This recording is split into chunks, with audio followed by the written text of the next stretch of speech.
Oke, ini ada madu nih, Ya. juga bisa membantu. Sama seperti sereh, sebetulnya madu dengan berkualitas tinggi itu juga mempunyai efek untuk pencernaan. Nah juga madu itu punya secara natural antiseptik yang luar biasa. Makanya biasanya zaman dulu orang kalau luka, di tempat lukanya dikasih madu. Kenapa? Karena antiseptik itu membuat si luka itu tidak terinfeksi oleh bakteri dan lain sebagainya. Hal yang sama bisa terjadi pada saat kita mengkonsumsi madu ini. Karena apa? Pencernaan kita juga banyak bakteri ya. Apalagi mereka yang punya gangguan pencernaan, asam lambung tinggi dan lain sebagainya. Madu is one of the things yang kita anjurkan untuk dikonsumsi. Hanya harus tetap dikonsiderasi bahwa madu itu juga mengandung gula. So be careful untuk menggunakannya. Oke, jadi kalau misalnya diabetes, jangan kebanyakan madunya juga. Jangan kebanyakan madu. Banyak orang berasumsi, nggak pakai gula, pakai madu, it's healthier. Yes and no gitu. Oke, pengen tahu satu-satu nih sekarang. Yes. Kalau yang jahe merah atau jahe biasa, Ya. itu zat aktifnya apa? Ya, paling aktif ada dua, gingerol dan shogal. Ngapain tuh satu-satunya? Satu-satu. Gingerol tuh Dua-duanya apa? sih sebetulnya. Dua-duanya langsung ya? Dua-duanya ini mempunyai kemampuan untuk melancarkan pencernaan, is very good untuk pencernaan dan juga menghangatkan, jadi menaikkan temperatur. Nah, meningkatkan temperatur tubuh sebetulnya itu juga bagus sebagai salah satu strategi daya tahan tubuh. Tapi kan kalau diperiksa, kan kita selalu diperiksa 375 yuk. Ini nggak sampai 375 yuk. Yes, enggak. Jadi gini, ini secara internal akan menghangatkan. Oke. Ya, what happen is kalau kita temperatur tubuhnya ditingkatkan sedikit, sekarang gini, demam itu apa sih? Demam itu adalah safety mekanisme tubuh kita pertama melawan bakteri. Kenapa? Bakteri dan virus itu tidak bisa bertahan dengan temperatur tinggi. Jadi cara kita melawan bakteri yang sudah masuk atau virus yang sudah masuk adalah dengan menaikkan temperatur supaya bakteri dan virusnya mati. Jadi kalau kita lagi demam, misalnya kita diperiksa gitu ya, agak aneh ya diperiksanya. Kalau kita diperiksa temperaturnya agak sedikit tinggi, memang tubuh kita lagi melawan satu bentuk infeksi, which is good. Jadi saya selalu menganjurkan kepada teman-teman, pada ibu-ibu yang punya anak kecil terlebih-lebih, kalau temperatur itu naiknya hanya sedikit, jangan cepat-cepat dikasih paracetamol. Karena justru tubuh anak ini lagi mencoba melawan. Yes, tapi memang kalau kemudian temperaturnya kita perhatikan naik terus, itu artinya sudah kalah. Jadi mungkin paracetamol harus ke dokter dan lain sebagainya. Yes. Oke, jadi ini tadi fungsinya adalah untuk menghangatkan tubuh, menaikkan tubuh. Jadi itu juga membantu untuk meningkatkan imun sistem. Antioksidannya juga tinggi. Yes. Oke, yang ini turmeric. Ini kunyit. Juga kunyit. Ya, ini jadi satu keluarga kan sebenarnya? Sebetulnya semuanya satu keluarga. Jadi keluarga ginger itu luar biasa sebetulnya karena masing-masing punya antioksidan yang berbeda-beda. Nah kalau kita bicara kunyit itu nomor satu dari warnanya sendiri, karotinnya tinggi. Jadi ini kuning kan ya kalau ini? Coba kita potong. Dan jangan kena baju. Yes, dan it stays with your skin. Jadi tuh warnanya sangat yellow orange color, itu adalah karotin, dan karotin ini juga kunyit itu mengandung yang namanya kurkumin ya, dan kurkumin itu sangat fokus untuk sebagai antiinflamasi, mengurangi radang, kemudian antiinfeksi. Kurkumin itu juga ada di sini?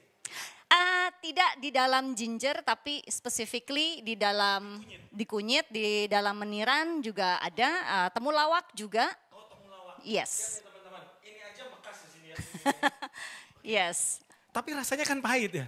Rasa pahit itu menandakan antioksidan yang tinggi. So anything that is bitter, it may be good for you. Lalu ini tadi yang untuk pencernaan ya? Untuk pencernaan. Ada zat aktif apa di sini? Sebetulnya kalau di dalam sereh itu sendiri tidak ada spesifik zat aktif yang bisa menjadi highlight ya. Hanya saja memang apapun antioksidan yang ada di sini membuat itu tadi pencernaan menjadi lebih lancar, kemudian proses penyerapan bisa lebih baik terjadi. Oke. Yes. Kita sekarang udah tahu unsur-unsurnya teman-teman. Yang saya pengen tanyain adalah gimana cara pakainya. Karena penasaran juga, presiden nih minum 3 kali loh. Presiden minum 3 kali sehari kan. Nanti kita tanyain dosisnya seberapa, tapi ini cara minumnya gimana? Biasanya kalau Ibu Emil gimana minumnya? Kalau saya sih sederhana, biasanya setiap pagi yang saya lakukan adalah yang paling selalu dikonsumsi adalah jahe. Obviously, karena itu adalah rempah favorit saya. Anytime, anywhere, kalau bisa mengkonsumsi ginger, I'm a happy woman gitu ya. Dan saya tidak terlalu concern apakah jahe biasa ataupun jahe merah. Ya, apapun yang tersedia itu yang saya gunakan.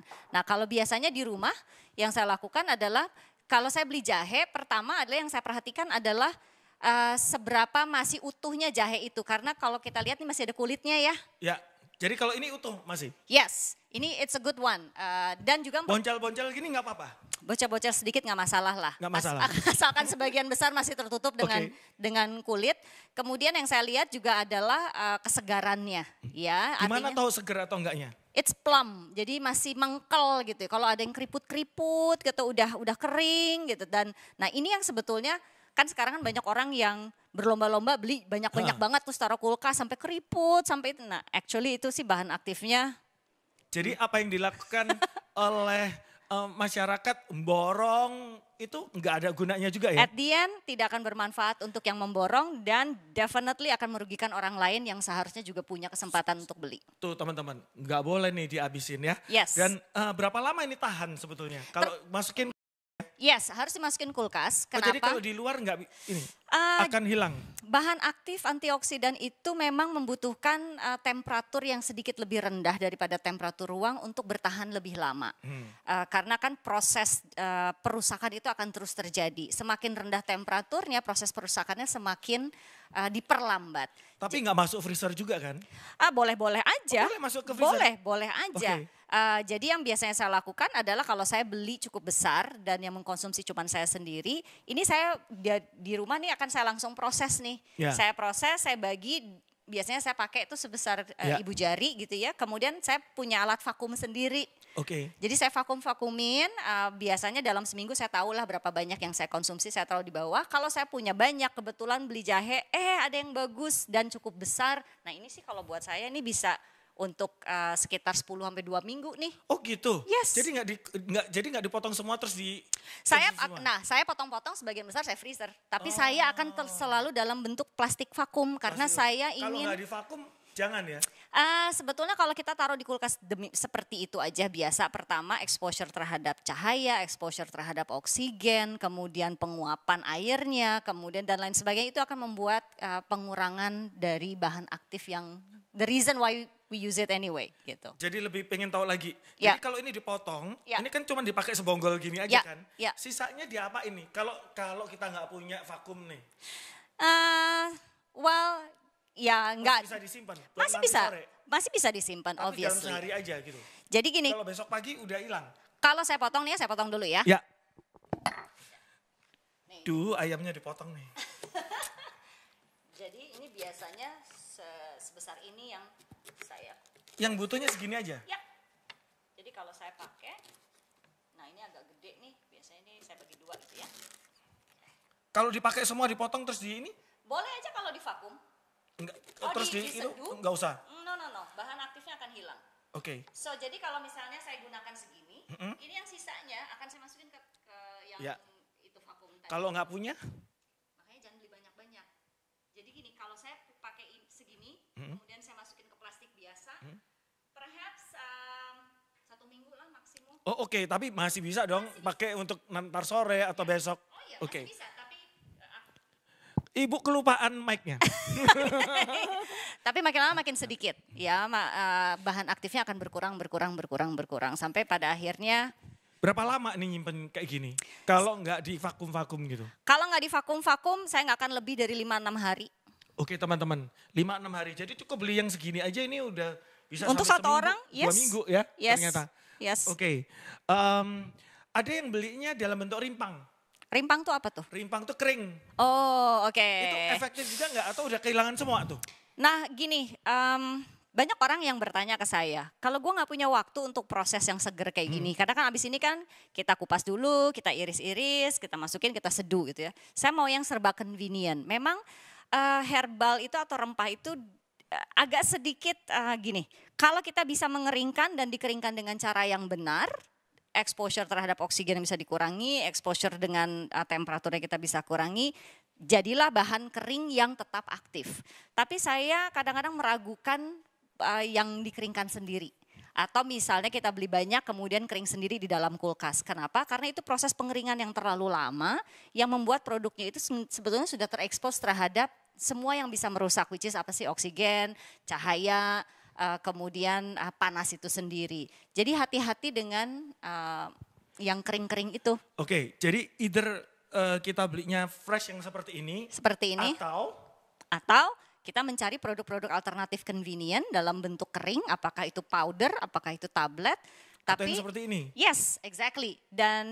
Tapi ada PR-nya lagi nih yang kita harus perhatikan. Apa PR-nya kalau beli produk-produk yang seperti ini? Nah biasanya gini, saya kalau ketemu produk convenient, prinsip di kepala saya dari pertama kali saya menjadi seorang ahli gizi adalah convenient can be the enemy of healthy living. Kata kuncinya can be. Kenapa? Karena convenient itu kalau tidak dilakukan dengan benar merusak. Nah, saya kalau melihat produk-produk suplementasi atau produk-produk suplementasi herbal kering seperti ini, yang pertama saya pertanyakan adalah dibuatnya gimana nih? Oke, nanti kita tanyain. Nanti kita tanya, yes. Lalu dibuatnya gimana? Dibuatnya gimana, kemudian dikemasnya juga akan sangat mempengaruhi. Oh, dikemas itu juga harus ditanyain ya? Harus ditanyain nanti kita lagi. Tanyain, kemasannya bener nggak ini? Yes. Oke. Kemudian setelah itu adalah tentunya berapa banyak bahan aktif yang ada di dalam setiap produknya. Artinya dosisnya dan lain sebagainya. Jadi 3 aspek itu yang harus ditanya. Oke, kan sekarang sebelum kita masuk ke sana, kita selesaiin dulu ini. Ya. Kan sekarang banyak tuh yang beredar tuh, inilah bisa buat apa, bunga lah bisa buat ini, itulah bisa buat ini. Yang benar tuh apa sih? Jadi gini, kadang saya melihat banyak orang terlalu mudah untuk mengeluarkan statement. Terutama statement-statement yang cukup istilahnya sensasional di saat dimana masyarakat juga agak sedikit panik ya dengan kondisi yang ada. Nah, saya sangat menyesalkan itu karena gini, semua statement yang berhubungan dengan kesehatan itu harus di-backup oleh science, harus di-backup oleh data, harus di-backup oleh penelitian. Yes, kita melihat bahwa ternyata masih banyak produk-produk alami yang tanpa sepengetahuan kita sebetulnya mempunyai kemampuan untuk membantu kita mempertahankan kesehatan yang ada. Tapi kan itu harus di-backup dulu dengan penelitian yang ada. Karena gini, apakah ini berlaku untuk semua orang?